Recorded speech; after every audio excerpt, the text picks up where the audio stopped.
बड़ी खबर आ रही है। हम अभी महायुति की बात कर रहे थे, यानी कि एनडीए की बात कर रहे थे।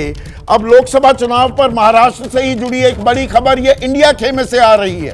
और खबर अब ये आ रही है, मैंने 27 फरवरी का जिक्र किया था कि भाई सीटों के बंटवारे का ऐलान हो जाएगा।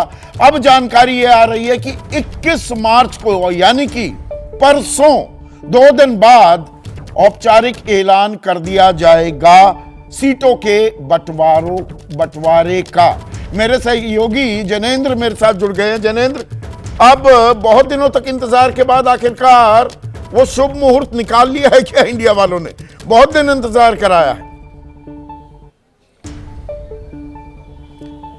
बिल्कुल, देखिए संदीप जी, कांग्रेस के उच्च सूत्रों से हमें यह पता चला है कि 21 मार्च को मुंबई में कांग्रेस, उद्धव ठाकरे वाली शिवसेना और शरद पवार वाली एनसीपी सीट बंटवारा, जो 48 सीटों पर इन्होंने आपस में फार्मूला तय किया है, उसका औपचारिक ऐलान कर देंगे। एक बड़ी जानकारी यह भी मिली है कि वंचित बहुजन अघाड़ी, जो लगातार ज्यादा सीटों के लिए, आधा दर्जन से ज्यादा सीटों के लिए दबाव बना रही थी, उसके दबाव में ये पार्टियां नहीं आएंगी और जो उनको ऑफर है तकरीबन 4 सीटों का, अगर वो स्वीकार करती है बहुजन वंचित अघाड़ी यानी प्रकाश आंबेडकर, तब तो वो गठबंधन में रहेंगे, वरना फिर सीटों का बंटवारा उनके बिना होगा। जो एक सीटों को लेकर के ये हमें बताया गया है कि 3 से 4 अभी भी ऐसी सीटें हैं जिसको लेकर अंतिम फैसला नहीं हुआ है, लेकिन एक अनौपचारिक तौर पर यह बताया गया है कि शिवसेना करीब 20 सीटें, कांग्रेस करीब 18 सीटें और तकरीबन 10 सीटें एनसीपी शरद पवार के खाते में जा सकती हैं। कांग्रेस अपने खाते में से 1 सीट या 2 सीट राजू शेट्टी की जो पार्टी है, किसानों की पार्टी है, उनके लिए छोड़ सकती है।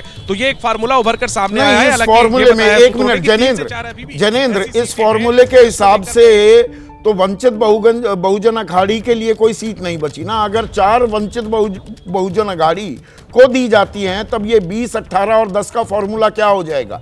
या किसी पार्टी को अपने कोटे से देनी पड़ेंगी प्रकाश आंबेडकर को सीटें? बिल्कुल, देखिए ये मैंने परिस्थिति आपको तब बताई है जब बहुजन वंचित अघाड़ी को गठबंधन से बाहर कर दिया जाएगा।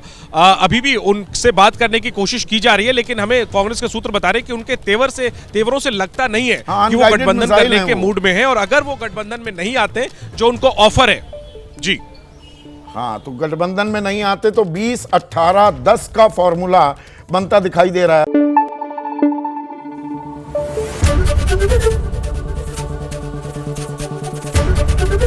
एबीपी न्यूज आपको रखे आगे।